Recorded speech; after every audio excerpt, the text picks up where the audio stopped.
Dans cette vidéo, nous allons voir comment sélectionner des entités avec le logiciel SolidWorks. Si j'ouvre un nouveau document de pièces, OK, et que je crée une esquisse ici sur le plan de face, je vais dessiner par exemple un rectangle par là, un autre rectangle comme ceci, un parallélogramme par exemple ici, un autre comme ceci, et un troisième ici. Voilà, je fais un enchevêtrement d'entités, mais c'est juste pour montrer l'outil sélectionné. Donc déjà, la première manière d'accéder à l'outil sélectionné rapidement, c'est par clic droit ici, sélectionner. Vous vous débarrassez de l'outil que vous portiez pour vous retrouver avec le pointeur de sélection. On aurait très bien pu accéder à l'outil sélectionné directement ici. Et comme on peut le voir, il y a plusieurs types de sélection.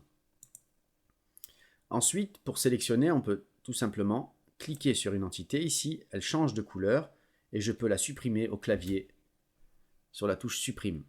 Je vais annuler ceci pour le moment.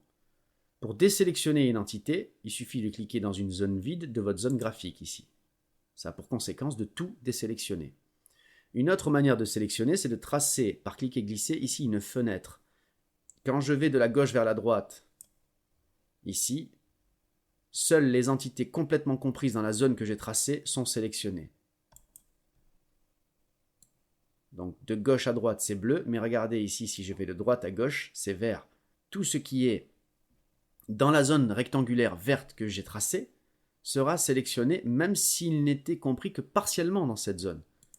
Hein, on voit bien ici, si je vais vers la droite, voilà, ici, on a bien vu que les deux traits étaient compris dans ma zone verte, ainsi que ces deux-là.